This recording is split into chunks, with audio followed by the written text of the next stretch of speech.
ads? We can. You want to do an ad? Let's do an ad. No, I'm saying No, I'm on making a joke, YouTube. dude. Do you you need guys us doing to ads? do- No, we have no ads. Do you want to promote something? No. You sure? Yeah. Is this in the video? What's up? Are you recording? Can we talk? It's all That's on. why I It's just all made on. that noise. Skirt, skirt. All right. Welcome to What is this thing called? Lewis. Games Block 1 I don't know. CrossFit Games 2020. 2020 Games Events.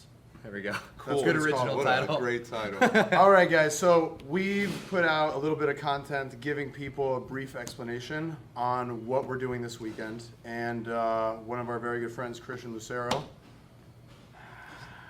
is here to join us for our little throwdown this weekend. We have a bunch of people coming from out of town. We have some people coming from different parts of the state to join us. Christian's one of those guys. So we wanted to take this opportunity to talk only about Friday's events. The way that CrossFit HQ is breaking this up, they're having the athletes perform these events in different blocks, right, Yeah. Lou? So there's 4 events, and they've specified 2 blocks so far. So it's like 3-hour windows. You got to get 2 events in each one.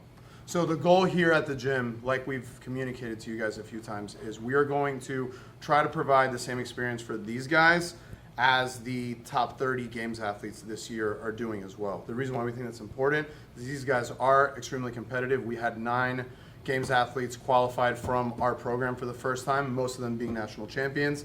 Unfortunately, none of them, and some of our friends like Christian, were in the top 30 for whatever reason. Thanks for bringing it up. Hey, you're not there, buddy. So, that's why you're here. Yeah.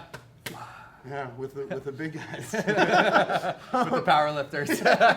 So that's really the intention behind it. We've had people that have been training hard all year. We've had people that have continued to train through quarantine and arguably are in better shape, in my opinion, than maybe some of the top 30. So, part of what we want to do is shake some stuff up and see if these guys can put up some scores that are equally, if not even more competitive. We also have some folks who have been out of training and have used this as an opportunity to kind of remotivate themselves and refocus themselves. Yeah, it's a kickstart for the Yeah, we're all like anticipating what HU is going to put out with the next iteration of this sport and season. So I kind of just wanted to get all these guys in the same room to I don't know, get something going because it's been a fucking long time, right? In a minute. Yeah, it'll be fun. You guys want to go over the workouts? Yeah, so our first block, there's 2 things that have to be accomplished. It's a 1 rep max front squat and friendly Fran.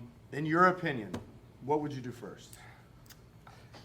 The CrossFitter in me says do the Fran, do it as written, right? Fran first, 1 rep max front squat. I'll be so effed up from the Fran. You'll be warm. I'll be warm, and so that front squat's gonna be cake.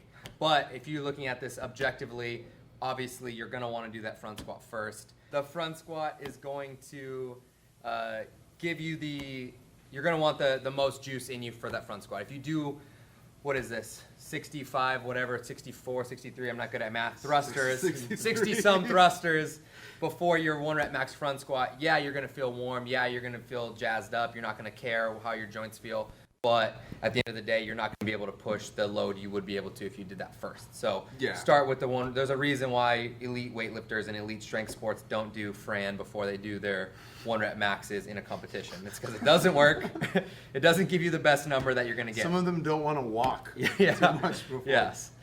So do your front squat first and then hit your Fran. I think we have a 3-hour window or a 2.5-hour window by the time you need to start it. So there's plenty of time to hit that, recover, get jazzed up, and then hit the Fran. So this version of Fran, 3 rounds of 21 thrusters, 115 and 85, 21 chest to bar. Are you gonna have the same like Fran approach for this as you would for normal Fran?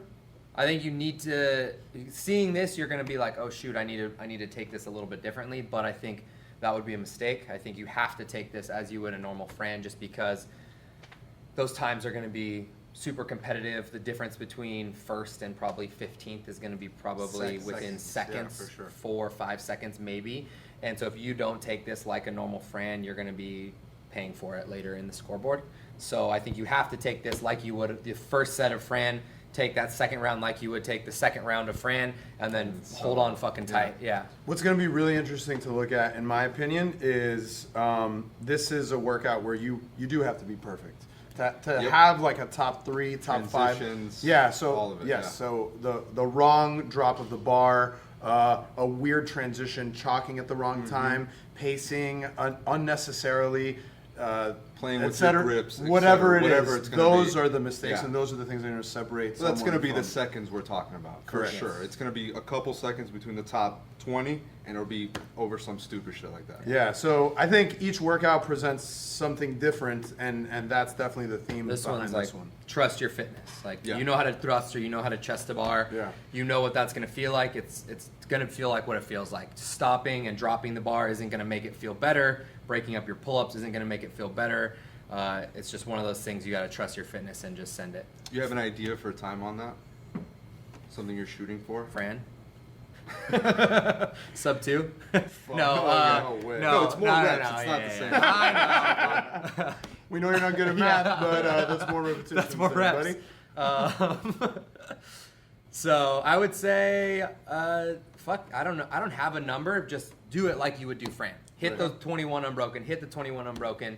Hit 15 and then hold 6 more. That's another 21 unbroken. Hit 15 and then hold 6 more. That's another 21 unbroken. And then if you got it in the tank for the 3rd round, hit another 21 unbroken. Hashtag strategy, bro. Yeah. But that's Fran. Like, you can't Yeah. fuck around with this. Even if you go 9, 8, whatever. This is my You gotta favorite fucking part go. of you coming here is doing Yeah. this math, this weird problems. Christian math. Yeah. Okay, cool. Shit, you do 21, 15, 6 21, unbroken. that's Fran. You do 15, that's usually unbroken. What's 6 more reps? Hey, fuck it. Right? Right, That's what- 6 more whatever. reps. I will say this. I think it's one of those workouts that when you see someone do it or you do it, you know if you did it well. Like, there's Right. going to be no question about, like, man, I wonder what fucking so-and-so's time is going to be or what's going to be a good time on this. It's going to be very apparent if, like, wow, that was a good time for this. And you no can't matter be what. watching somebody else and thinking you can do it the same way. You have to Yeah. do this Yeah. what you're comfortable with. So if you've done a heavy chest to bar Fran, you Which know what a heavy most chest to have bar at this Fran point. feels like. So you just have to take it. Like, don't be mind fucked by whatever these numbers are. It's just like, it's a heavy chest to bar Fran with a few more reps. I mean, people doing chest to bar Fran even at 135 is not out of the norm. I mean, it's not like Fran, but you guys have all played with different structures. I think like if that you're at before. this level, you've probably done a workout. Yeah, like that. a quick word for anyone who's following the online program or in the gym who's going to scale this. The really cool thing, we're not going to talk much If you're about scaling this, don't listen to him. No, but the cool thing about scaling these is that HQ gives the roadmap to do that, and that is through benchmarks. So I would follow, like, if I'm going to do this and I can't do the chest to bar or the weight is too heavy for me, I wouldn't just do Fran or revert to Fran, although that is kind of a cool idea. You could follow the same format and use the same Yeah, scaling. you can go same rep scheme, And just but do go the- pull-ups instead of chest to bar, or Or lower the weight. 95 instead of 1. Yeah, the new Yeah. CEO dude, Eric, actually posted yesterday on YouTube that he did it with chest to bar at 95 pounds. Yeah. He finished like 3 or 4 minutes or some shit. So, all right, Second let's move block. on. Yeah. So the second block is Damn Diane, which is 3 rounds of 15 deadlifts at 315 for men, 205 for women, and 15 strict deficit handstand push-ups. Men and women have a different deficit. And then the second piece within that 1,000-meter row, and these again you can do in any order. Or sorry, the second piece is the 1,000-meter Yes. row. How would you split those up in regards to Diane or the row? What would you do first? Same thing, like I was thinking before, is like I would want to do the row after, just because that's a max effort. That's a balls to the wall sprint for 1,000 meters. So I was like, let me get this out of the, or let me do this at the very end once I've done Diane, and I can just end on this and sail off into the sunset, or row off into the sunset, as it were. 1,000-meter sail. 1,000-meter sail. It's gonna be more like I'm gonna be face So up like on the seagulls in the boat background. as they shoot the flaming arrow onto the boat and light me on fire as I go off the waterfall. So that's what I would think. But first, and then talking to you more about it, I was like coming off of that Fran, I'm gonna want to hit that 1,000-meter row, and I think I can recover in that window enough to hit this Diane and hit the Diane well. I would think that the row is something I'm gonna want to feel strong in those pulls for. So there's not, it's not gonna be anything more demoralizing than finishing Diane, being blown up from the deadlifts, and then go to the 1,000-meter row maybe an hour later, and then starting to pull with my 1,000-meter row pace or an aggressive pace, and then not seeing the numbers that I feel like I should That be is seeing true, on too. that row. Yeah. So I feel like I have the best chance to see those numbers and get one of those workouts out of the way in 3 minutes and change, and feel good enough to recover for that deadlift, handstand push-up. That's an interesting thing that you bring up. I didn't really think about that. We were talking about this in the office before. For me, I would consider doing the 1,000-meter row first. Personally, I know I would recover from a 1,000-meter row much better than I would recover from Diane. So for me, someone with like a history of back injury like me, that might be what you want to do.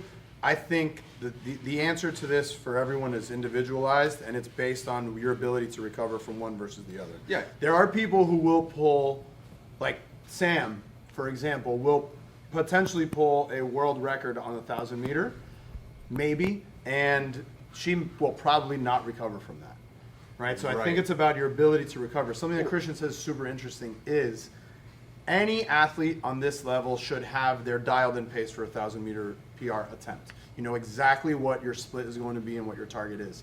It is going to be mentally frustrating to sit there with tired legs and tired back, even if you've got good recovery.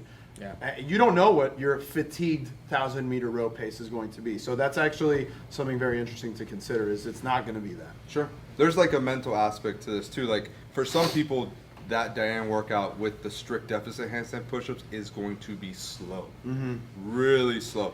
And maybe you don't want to do that workout first and come off that feeling like shit. You know, that might be very demoralizing to some people too. So yeah, I kind of agree. The row might be better in a lot of ways. What we're gonna do in the gym for that second block is we're gonna run 2 different heats. So we're gonna say people who wanna row or Diane will go in this block, and then people who wanna do it second will go in this block. And let pick, everyone yeah. pick, because again, I think it is very individualized.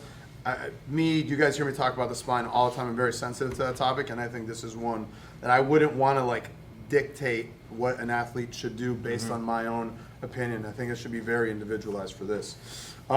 Anything else? That's pretty much it, right? No? Okay, cool. So, See you guys tomorrow. How would you scale? You want to do a scale for that? For Diane? I mean, Diane. I would Hey, just the same use thing, Diane same as thing. the Diane, roadmap yeah. for it. But do like the same rep scheme, 15-15? Yeah, I would do the same rep scheme, 15-15. For all these benchmarks, what I really like about them is they're very well designed. They're very balanced. Like, you might have an athlete who can't do some of these as prescribed, but there's an element of them they can. For example, let's take this Diane, 15 deadlifts at 315. I can probably name you 25 boys in this gym that can do it at 315, But can't do but the cannot do the Yeah. strict deficit handstand push-ups with quality. So instead of reverting to kipping for them, I may tell them to do it just strict. I would prefer that over kipping deficit. right. Just scale the segment of the workout that you're going to have an to. issue with. Yeah, and use the original benchmark as your roadmap to helping you decide what you need to scale and what makes most sense. Right. And there's years of data. If you need to scale beyond what the normal benchmark is, there's years of data and so many resources on beyond the whiteboard, our old blogs about ways to scale all these benchmarks even further. So, all right, let's wrap this up. We are going to talk about Saturdays tomorrow once we're done. All right, so we'll give you guys an update then. Thank you very much. Peace. I like that. Woo!